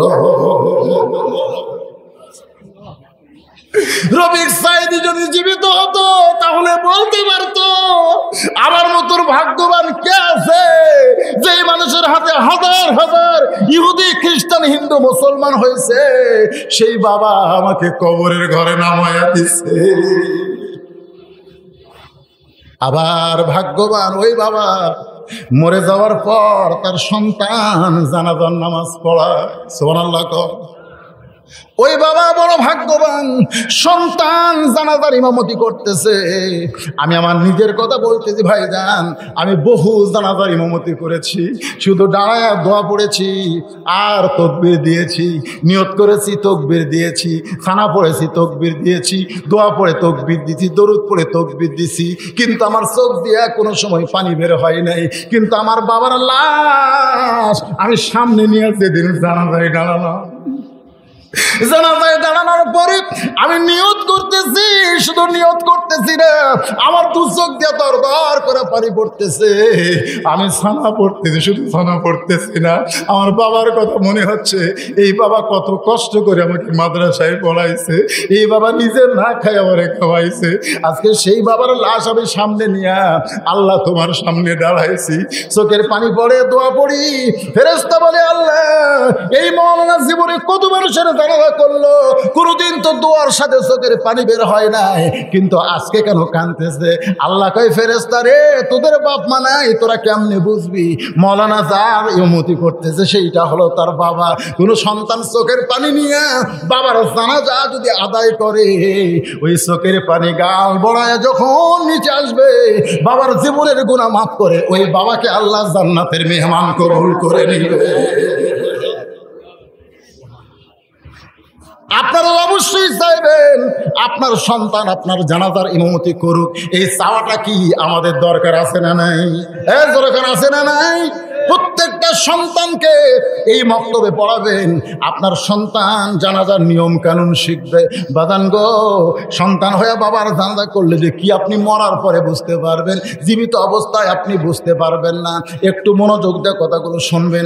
ওমর ফারুক জানাজা করার পরে এক দৌড়ে গিয়ে কবরের মধ্যে নামলেন। সাহাবীরা আবু শামার লাশটা যখন দিয়ে দেয়, ওমর ফারুক নিজের হাতে সন্তানের লাশ কবরের মধ্যে রাইখা কবরে মাটি দিয়া সবাই যখন চলে যায়, এমন সময় হযরত ওমর কবর ছেড়ে যায় না। সাহাবীরা চিন্তা করে সবাই চলে গেল, কিন্তু হযরত ওমর যায় না কেন? ওই যে চাবুক মারছে 50টা, আরো 30টা বাকি আছে। ওই 30টা চাবুক কবরের উপর আঘাত করে বলতেছে আল্লাহ তোমার আইন হলো 80টা মারতে হবে, 50টা মারতে মরে গেছে, বাকি 30টা তার কবর উপর আদায় করে দিলাম। এখন তোমার কাছে কি আমি বলতে পারি আমার আবু শামাকে তুমি জান্নাত দাও? হাক্কা তুকাতিহি ওয়ালা তামুতুন্না ইল্লা ওয়া আনতুম মুসলিমুন। যদি আমরা আল্লাহর ভয় কলিজার মধ্যে নিয়ে আল্লাহর এরকম হুকুম আহকাম পালন করে যদি মুসলমান হয়ে মরতে পারি, আমাদের হাত তোলা কি সার্থক হয়ে যাবে। এই শশীবদনী যুবকদের মাহফিল করাও কি হবে? সার্থক হয়ে যাবে। আল্লাহ তাআলা আমাদের সকলের জন্য কবুল করুক।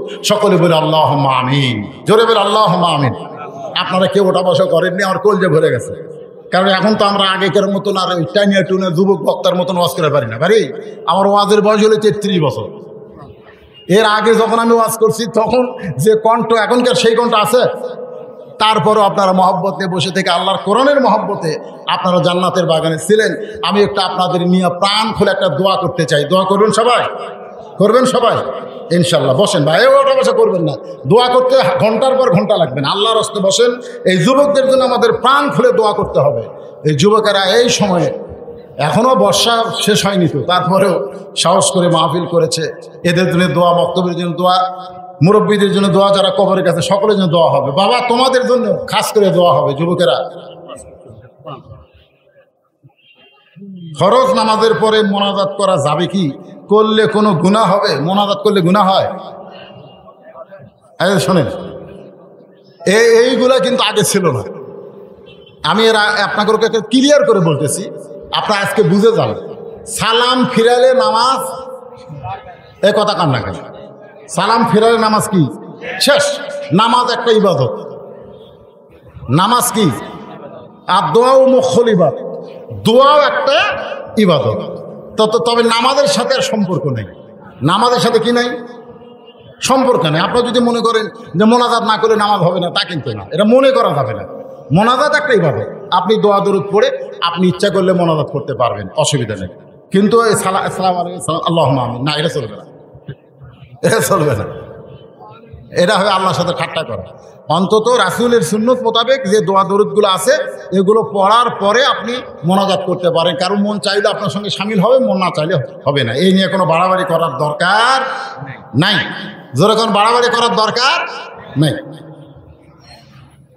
আহলে হাদিস একবার করে একামত দিয়ে এতে জামাতের কোনো সমস্যা হবে কি? আহলে হাদিস কি এখানে আছে? তো ওই ফেতনা আমাদের মধ্যে নিয়ে আসছে। এটা একটা ফেতনা। ওই ফেতনা খবরদার নিয়ে আসবেন না, এটা একটা ফেতনা বাস। মসজিদে সিয়ারে নামাজ হবে কি? মসজিদে সিয়ারে, শোনেন, মসজিদে সিয়ারে নামাজ হবে, তবে জামাতে হবে না।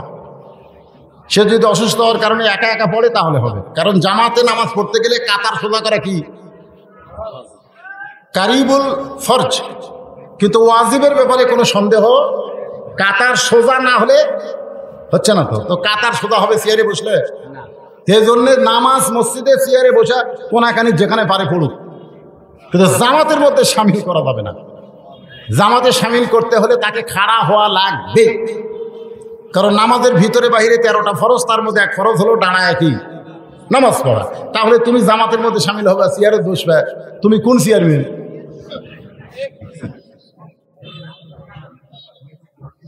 তবে অসুস্থ হওয়ার কারণে যদি সে বসাই নামাজ পড়ে সিয়ারেই পড়তে হয়, তাহলে বাড়ি করুক। আল্লাহ এত কঠোর না যে অসুস্থ অবস্থায় তোমাকে মসজিদে জামাত পড়া লাগবে, এরকম কঠোর আমার আল্লাহ না। হ্যাঁ, বাড়িতে নামাজ পড়লে হবে, যেখানে খুশি আপনাকে নামাজ পড়া লাগবে। বসে না পারলে শুয়ে পড়ে। আচ্ছা, এ দোয়া হবে, সামিল হও বাবা। আচ্ছা আচ্ছা, ঠিক আছে।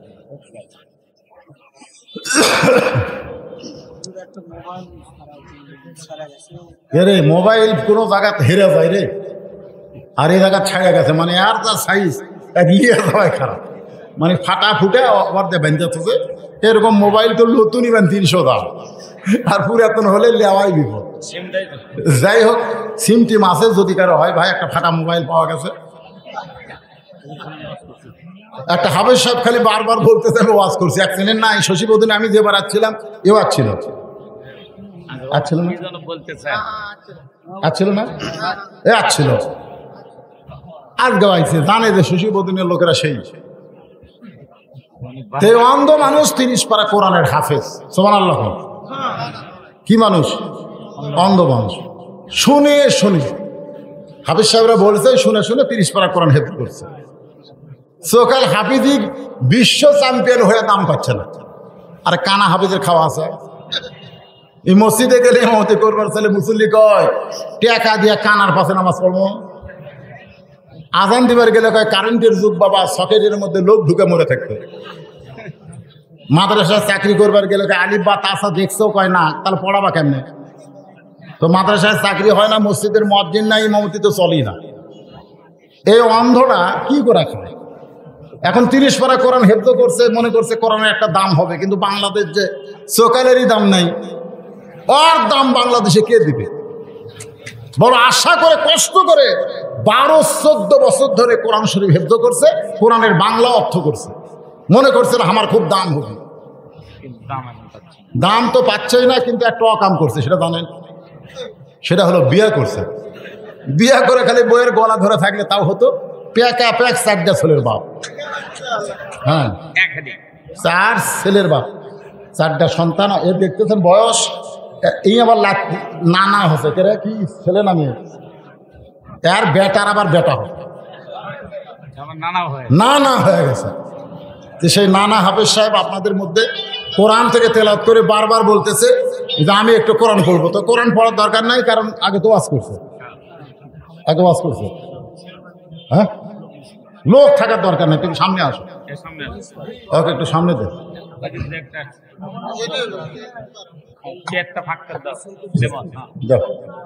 একবার আছে শশীবদিনী, তো অন্ধ মানুষ একবার যদি সম্মান পায় সেটি ছাড়ে না।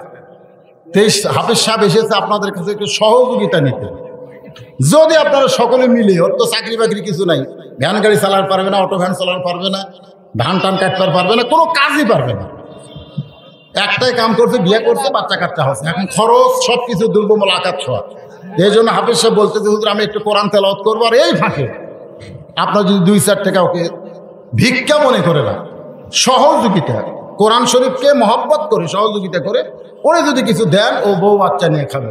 বা মাইকটা একটু দেন, নাসির ভাই নাই? এ মাইক কার? নাসির, ফাটা না মাইক? এইরকম। এরে নাসির কোথায় গেল? মাইকটা ভালো না?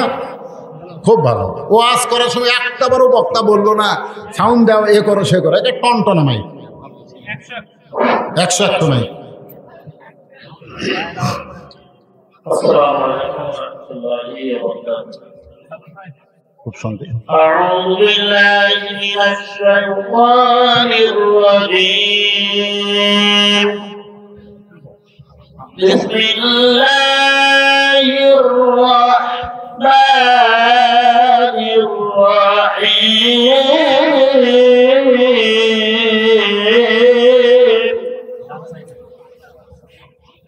وَلْتَكُن مِّنكُمْ أُمَّةٌ يَدْعُونَ إِلَى الْخَيْرِ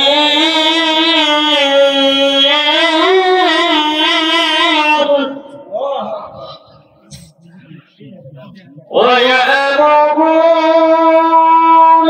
بِالْمَعْرُوفِ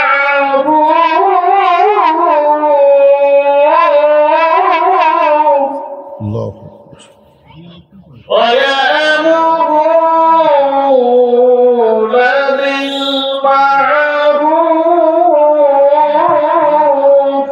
وينهون عن المنكر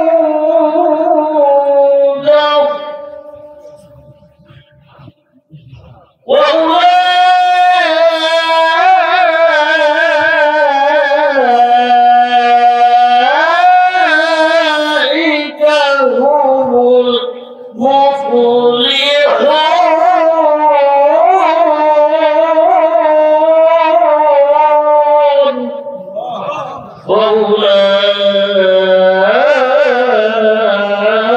وأولئك هم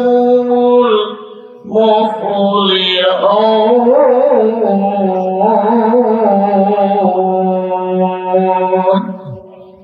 صدق الله العظيم.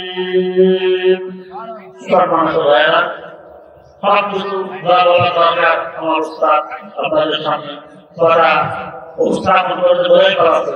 আমি বললাম ইসলামিক মাদ্রাসা থেকে আমি অল্প বছর ধরে অনেক কষ্ট করে আমি ইসলামিক মাদ্রাসা থেকে 30 পড়াশোনা বাংলা অর্থ সহ পড়াশোনা করো আমি আপনাদের বলছি। তারা এতগুলো মানুষ আছে, সবাই যদি একটু মেহরবানি করে 10 মিনিট একে বোঝা সবাই যদি একটু সহযোগিতা করেন তারা আমার জন্য একটা উপকার হবে। تعالوا على الذكر والتقوى ولا تعالوا على الاسم والعدوان ভালোভাবে সবচেয়ে সহযোগিতা করা এটা আল্লাহ পাকের হুকুম। আপনারা একটু ইনশাআল্লাহ তাআলা মনোযোগ রাখবেন, যারা পারেন আপনাদের সাথে মতো একটু সহযোগিতা করবেন ইনশাআল্লাহ তাআলা। ওমা তাওফীকি ইল্লা বিল্লাহ। هذا ما عند العلم عند الله عليه توكلت واليه انيب واخر دعوانا ان الحمد لله رب العالمين. قرنا ما يقولنا আপনারা যারা আছেন তারা আপনারা একটু টাকা আমাদের লিখে পাঠিয়ে দেবেন ইনশাআল্লাহ। আসসালামু আলাইকুম ওয়া রাহমাতুল্লাহি ওয়া বারাকাতুহু।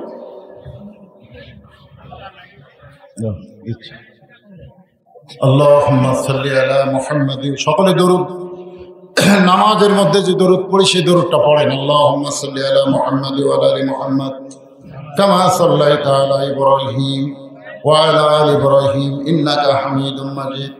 আল্লাহুম্মা বারিক আলা মুহাম্মাদ ওয়া আলা আলি মুহাম্মাদ কামা বারাকতা আলা ইব্রাহিম ওয়া আলা আলি ইব্রাহিম ইন্নাকা হামিদুম মাজিদ। বাপজান, কেউ ওটা বসা করে না, বসে। আমাদের জীবনের শেষ মোনাজাত হতে পারে আজকের মোনাজাত, এরকম হতে পারে। এই জন্য জীবনের শেষ মোনাজাত মনে করে আস্তাগফিরুল্লাহ আল্লাযী লা ইলাহা ইল্লা হুয়াল হাইয়ুল কাইয়্যুম ওয়া আতুবু ইলাইহি লা হাওলা ওয়া লা কুওয়াতা ইল্লা বিল্লাহিল আলিয়্যিল আযীম। আস্তাগফিরুল্লাহ রাব্বী মিন কুল্লি জামবি ওয়া আতুবু ইলাইহি। আল্লাহুম্মা সাল্লি আলা সাইয়্যিদিনা শাফিঈনা নাবিয়িনা মাওলানা মুহাম্মদ ওয়া আলা আলিহি ওয়া সাহবিহি ওয়া বারাকা সাল্লাম। সভাপতি সাহেবের বক্তব্য তো আগেই হয়ে গেছে, আর কারো বক্তব্য নাই। হাফিজ সাহেবের জন্য যারা টাকা আদায় করলেন টেজের উপরে দিয়ে যাবেন, ওরা গামছা আছে, গামছার মধ্যে দিবেন সবাই। আল্লাহুম্মা আমিন। আল্লাহুম্মা আনতাস সালাম ওয়া মিনকাস সালাম তাবারাকতা ইয়া যাল জালালি ওয়াল ইকরাম। আয় আল্লাহ তাআলা, কঠিন গরমের ভিতরে আরামের বাড়ি, আরামের ঘুমকে বাদ দিয়া কোরআন হাদিসের মহব্বত কলিজার মধ্যে নিয়ে এই জান্নাতের বাগানে বসে বসে দীর্ঘ সময় পর্যন্ত ইন্না লিল্লাহর উপরে আল্লাহ তাআলা আজকের আলোচনা যারা শুনল, মেহেরবানি করে মাহফিলের ওসিলায় সকল কি আল্লাহ তুমি কবুল করে নাও। আল্লাহ তাআলা যেই যুবকেরা কষ্ট করে মেহনত করে হাজার হাজার টাকা খরচ করে এই জান্নাতের বাগান লাগাইল, এই যুবকদেরকে আল্লাহ তুমি জান্নাতি যুবক হিসাবে কবুল করে না। আল্লাহ যে মুরব্বীরা এই যুবকদেরকে সর্বাত্মক সহযোগিতা করেছে, সেই মুরব্বীগুলোকে হদাওয়াত করে দিয়ে আল্লাহর সঙ্গে জান্নাত দিয়া দিও। আল্লাহ তাআলা আজকের আলোচনার ভিতরে কোরআন তেলাওয়াত হয়েছে, হাদিসের তেলাওয়াত হয়েছে, জিকির আজকার হয়েছে। যদি কোনো ত্রুটি হয়, ভুল হয়, মাফ করে যে হাদিয়া মঞ্জুর করে সোনার মদিনায় নবী পাকের রওজা মুবারকে আল্লাহ কবুল করে নাও। তামাম আম্বিয়া কিরাম, আসহাবে কিরাম, তাবিঈন কিরাম, তাবা তাবিঈন কিরাম, তামাম পৃথিবীর মাটির নিচে যত মুমিন মুমিনা আছে আল্লাহ সকলের আরো পরে হাদিয়া কবুল করো। ও মাবুদ, আমরা যারা হাত তুলেছি, আমাদের জনম দুঃখনী মা যাদের কবরের ঘরে চলে গেছে, আল্লাহ মায়ের কবরটাকে জান্নাতের টুকরা তুমি বানায় দিও। বাবার বাড়ি ঘর সবই আছে, আমি সহ আমরা যারা বাবার এতিম হয়ে গেছি, আল্লাহ মেহেরবানি করে বাবার কবরটাকে জান্নাতের টুকরা বানায় দিও। আমাদের দাদা দাদি আত্মীয় স্বজন যারা কবরবাসী হয়েছে, আল্লাহ মাফ করে দাও।